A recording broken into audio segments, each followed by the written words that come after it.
Revenons sur cette crise de l'eau potable qu'a vécue la moitié de la ville de Saint-Jean-sur-Richelieu il y a un peu plus d'une semaine maintenant. On en a fait mention la semaine dernière. On a fait le tour avec le coordonnateur des mesures d'urgence, le directeur du service de prévention incendie, pour parler de l'application des mesures d'urgence. Parlons maintenant vraiment de ce qui s'est passé et aussi de cet enjeu qu'on a eu à alimenter l'hôpital du Richelieu, parce que c'était aussi un enjeu majeur durant cette crise. Avec nous, Guillaume Grégoire, il est le nouveau directeur du service des infrastructures et gestion de l'eau à Saint-Jean-sur-Richelieu. Bonjour et bienvenue. Bonjour. Vous êtes en poste depuis combien de temps? 10 mois environ. C'est un beau baptême. Oui, c'est un beau baptême. Une grosse année, plusieurs événements. Quand on gère l'aqueduc, quand on gère les infrastructures, bon, on se dit qu'un bris, ça peut toujours arriver, évidemment, puis on fait avec, mais comment avez-vous vécu le début de cette crise-là et à quel moment on mesure l'ampleur et la durée que ça va avoir? On le mesure assez vite. En fait, on le constate assez vite. Dès qu'on a su que c'était l'air Prescon, donc la conduite à haute pression, qui avait un bris, on savait que ça allait avoir un impact majeur sur l'ensemble du territoire. Donc à ce moment-là, il fallait déjà qu'on mette en marche des actions pour s'assurer de maintenir le niveau, en fait, la pression d'eau le plus possible sur l'ensemble du territoire. Bon, une question qui m'a été posée durant cette crise-là, puis en même temps, vous et moi, on n'était pas là il y a 60 ans quand ils l'ont installé.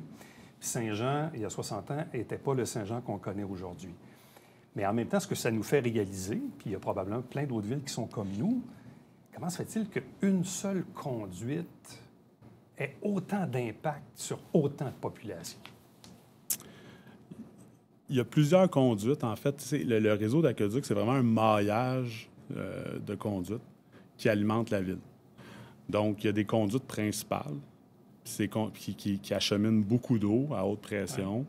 Ouais. Mais ces conduites-là, il n'y en a pas une tonne à travers la ville. Puis la ville s'est développée avec certaines... C'est comme un arbre, si on veut, mais ce pas toutes les branches qui sont interconnectées, donc qui sont directement au tronc. Donc, puis quand le tronc, en fait, il est affecté, c'est un peu ce qui s'est passé. C'est vraiment... la conduite qui part de l'usine puis qui, après ça, s'en va jusqu'à une chambre qui n'est pas très loin, sur Caldwell. Après ça, on repart dans plusieurs directions. Mais c'est ce tronçon-là sur lequel il y a eu un bris. Quelqu'un qui habite Saint-Luc ou l'île Sainte-Thérèse me dit comment ça se fait que je suis privé d'eau à l'île Sainte-Thérèse parce qu'il y a un tuyau qui a brisé à côté du cimetière. Oui. C'est fou là, de penser ça.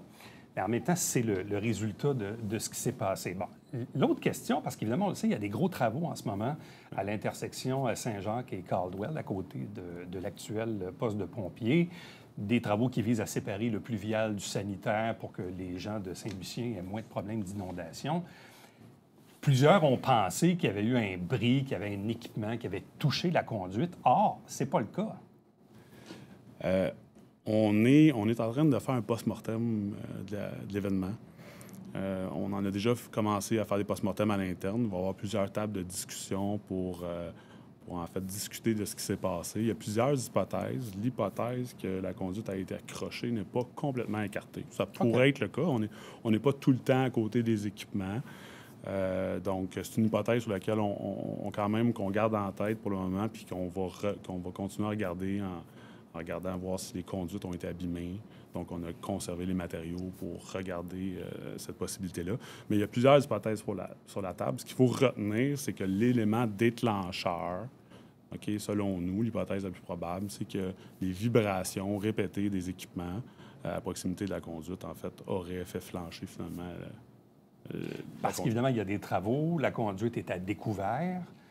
Et il y a beaucoup de vibrations probablement dues aux travaux dans le pourtour de cette conduite-là. Comme vous dites, cette hypothèse-là semble la plus plausible. Exact. Mais la conduite n'était pas à découvert. Ah non, même pas? Non. Non. Même s'il y avait des travaux à proximité, il y avait quand même eu des précautions, justement, pour que cette conduite-là ne soit pas à découvert. Bon, expliquez-nous un peu. On n'est pas... je ne suis pas plombier ni ingénieur, mais de ce que j'ai vu sur les photos, c'est comme un joint qui a lâché. Comment c'est fait? Comment deux bouts de tuyaux sont-ils raccordés ensemble? C'est une soudure, c'est vissé, c'est étanche. Bref, comment on joint ensemble deux tuyaux? Les conduites ont évolué dans le temps. Le type de conduite qu'on retrouve à cet emplacement-là, c'est vraiment un bout de mâle-femelle, donc qui est inséré une dans l'autre, tout tout simplement. Tout simplement. Aujourd'hui, les nouvelles conduites à Prescott, ils ont des clips, donc qui font en sorte que, justement, sont plus résistantes qu'ils l'étaient à l'époque, là, quand ça a été construit. OK. Bon, et là, pour terminer sur la conduite en tant que telle, j'ai cru comprendre qu'on a tenté une réparation et par la suite, on a dû aller chercher un équipement. Puis il n'y a pas beaucoup de monde, de ce que je comprends, qui sont experts pour réparer ça au Québec, là. Expliquez-nous un peu ce contexte-là. Les gens ne connaissent pas ça, mais quand on a ce genre de bris-là, les experts et les pièces, c'est pas quelque chose qu'on trouve nécessairement à la quincaillerie du coin, là. Non, exactement. C'est des pièces qui peuvent être faites sur mesure. Dans ce cas-ci, on a été chanceux parce que c'est des pièces standards, donc qu'on a pu remplacer. Dans un premier temps, on a tenté de faire une soudure.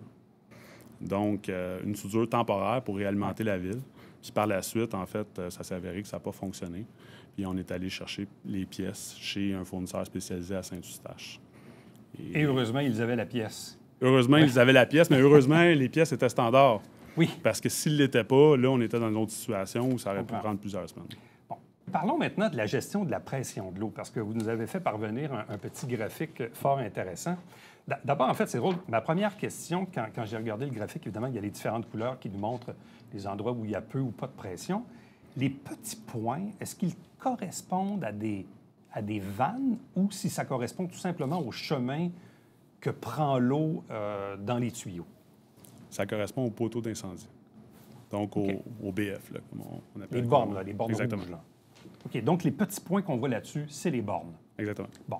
On voit évidemment que ce qui est en rouge a été privé d'eau, donc principalement le cœur de Saint-Jean, NDL, Saint-Gérard, Saint-Luc, Normandie, île Sainte-Thérèse. On voit par contre que du côté de l'Acadie, la pression a été maintenue. Même chose un peu au sud, centre-ville, secteur Saint-Eugène. Je parlais tantôt en introduction de l'enjeu de l'hôpital, parce qu'en même temps, cette fameuse grosse conduite-là acheminait l'eau à l'hôpital du Richelieu. L'hôpital, CHSLD, tout ça, évidemment, c'est une priorité. On peut comprendre. Nous, à la maison, on peut compenser, là. À quel moment vous a-t-on communiqué l'urgence d'essayer de trouver une solution pour amener l'eau à l'hôpital? En fait, dès le début de l'événement, ça a toujours été une priorité. Donc, de maintenir l'eau. Dès qu'on a su qu'il y allait avoir une baisse de pression significative sur le territoire, on avait déjà en tête qu'il fallait maintenir l'alimentation en eau de l'hôpital ou la pression coûte que coûte. Donc, la première idée qu'on avait, c'était de créer un corridor entre le réservoir Le Renfort, qui est situé dans Saint-Luc, et l'hôpital qui était à proximité. Puis, en fin de compte, on n'a pas réussi à le faire parce que le niveau d'eau dans les réservoirs était trop faible. Donc, après ça, on a mis en place le corridor entre l'usine et le réservoir. Bon, comment on arrive à faire ça? Parce qu'on a vu des travailleurs, j'en ai vu un peu partout, là, essayer d'ouvrir ou fermer des vannes. Donc, c'est comme des gros robinets, si on veut. Exactement. Et expliquez-nous un peu comment à partir du moment où vous dites, OK, l'eau du réservoir, le renfort ne marche pas, comment fait-on maintenant pour prendre de l'eau qui part d'ici, derrière nous, pour l'amener après ça à l'hôpital? C'est assez simple. On trace un chemin entre l'usine et l'hôpital, puis on vient fermer finalement tout le réseau sur les rues transversales jusqu'à l'hôpital. Donc, évidemment, le chemin qu'on choisit, c'est le chemin où est-ce que l'aqueduc a une bonne dimension pour assurer qu'à l'extrémité, on a une pression d'eau suffisante. Et de ce que je vois sur le graphique, c'est donc que le bord de l'eau, la rue Champlain, visiblement, s'avère être le meilleur corridor pour acheminer de l'eau entre l'usine de filtration derrière nous et l'hôpital du Richelieu au nord. Exactement. Parce que c'est une bonne conduite, c'est une grosse conduite? Parce que c'est une plus grosse conduite que sur une rue locale, par exemple. Donc, c'est peut-être une conduite de 300-350 mm, comparativement à une conduite dans une rue locale qui va être de 200 mm. Combien de temps que ça prend à faire ça? À partir du moment qu'on dit, OK, on essaye ça, là, est-ce que c'est long de dire, écoute, on ferme les robinets, puis là, on achemine l'eau? Est-ce que c'est quelque chose qui se fait quand même assez rapidement? C'est assez rapide, oui. Ça peut prendre peut-être 2 heures, je vous dirais. Pas plus que ça? Non. Et quand vous avez appris qu'à l'autre bout, il y avait de l'eau, ça a dû être une mini-victoire, j'imagine, de dire « Hey, ça marche, là. » Oui, absolument. On était en communication constante avec les gens de l'hôpital, les gens techniques, autant les gens administratifs, puis on gardait contact pour s'assurer que tout le long de l'événement, finalement, il y avait une pression d'eau suffisante à l'hôpital. Bon. Au moment où la réparation a pu se faire, Et là, on a averti les gens, on dit, écoutez, là, jeudi soir, ça va commencer à revenir. Moi, chez moi, aux alentours de minuit, c'était pas mal revenu. Mais on craignait qu'il y ait des fuites, là. Explique-nous un peu ce phénomène-là. Est-ce que, de ce que je comprends, les vannes, c'est pas ouvert à tous les jours nécessairement, j'imagine. Ouais. Il y a des risques de bris, il y a des risques de fuite, il y a un risque qu'il y ait de nouveaux problèmes qui apparaissent? Oui, il y a toujours, en fait, dès qu'on manipule des vannes, ça peut créer des coups de bélier à l'intérieur du réseau. Okay. Donc, c'est vraiment des coups un peu comme dans une maison résidentielle, on vient fermer le robinet rapidement. Ça peut donner un petit coup, surtout quand les conduits ne sont pas attachés dans les murs, ça crée une petite vibration. Mais c'est un peu le même principe pour le réseau d'aqueduc. Donc, ce n'est pas nécessairement en raison de l'état des vannes, mais plus tous les changements de direction qu'il y a eu à l'intérieur du réseau. Donc, ça peut créer des bris. Donc, toutes ces ouvertures, opérations d'ouverture puis de fermeture. Là. Bon, est-ce que vous aviez beaucoup d'appréhensions liées à ça ou finalement, il y en a eu quelques-unes, mais c'était même à la limite moins pire que ce que vous auriez pu anticiper comme problématique de remise de la pression? En fait, ça a été mieux qu'on le pensait. On craignait qu'il y en ait une dizaine, par exemple. Là, on pouvait pas estimer le nombre, mais on avait cette crainte-là. Mais les équipes sur le terrain étaient là, les travaux publics ont été là toute la nuit, en veille, là, avec plusieurs équipes là, prêtes à intervenir si c'était nécessaire. Au final, qu'est-ce qu'on retient d'un événement comme celui-ci? Vous êtes en poste depuis une dizaine de mois. Là, vous avez pris la relève de Benoît Fortin, qui a été là pendant quelques décennies. Il n'y a pas vraiment d'événement comparable au Québec, en tout cas de mémoire d'homme. Moi, j'en trouve pas. Vous avez sûrement plein de collègues, d'ailleurs, au Québec qui ont commencé à vous appeler, j'imagine. Mais vous-même, là, qu'est-ce que vous retenez d'un épisode comme ça? Qu'est-ce qu'on apprend de ça? On apprend... en fait, c'est un genre d'événement qu'on discute souvent à table entre ingénieurs, puis qu'on se dit, si ça arrive un jour, Seigneur, je ne veux pas être là. T'sais. Mais c'est arrivé ici. Parce qu'on n'est pas le seul réseau à Saint-Jean-sur-Richelieu qui est comme ça, qui a une seule conduite. Évidemment. Qui, après ça, se beaucoup de villes qui ont été bâties dans les mêmes années. Là. Exactement. Donc ce qu'il faut retenir, en fait, c'est que il faut qu'il y ait de la redondance. Ça veut dire qu'il faut qu'il y ait des chemins alternatifs à l'eau. S'il y a un événement comme ça qui se produit, il faut qu'il y ait des mesures d'urgence, un plan d'urgence en place pour alimenter les CHSLD, l'hôpital, assurément de façon réactive. Mais en planification, il faut profiter des opportunités de reconstruction des rues pour amorcer puis mettre en place un réseau mieux maillé pour que ce type d'événement arrive plus. Souvent, je le dis un peu à la blague, mais c'est vrai. Bon, quand il y a un trou dans la rue, on le voit. Ouais. C'est facile pour le citoyen qui paye des taxes. Il dit, quand il y a un trou, puis là, il faut le réparer. Ce qui est en dessous, on ne le voit pas, nous. Vous le savez, là, vous connaissez cette espèce d'autoroute de l'eau, là. Mais nous, les citoyens, on ne les voit pas, les tuyaux. Ils sont-tu bons, sont-tu pas bons? Comment c'est fait? Donc, il y a beaucoup d'éducation à faire, puis les citoyens doivent être aussi, en même temps, sensibilisés à l'importance des infras. Puis des fois, il faut investir dans des tuyaux, même si ce n'est pas toujours sexy, mais il faut le faire. C'est important, là. Exactement. Puis, en fait, c'est déjà dans la planification de la ville de le faire.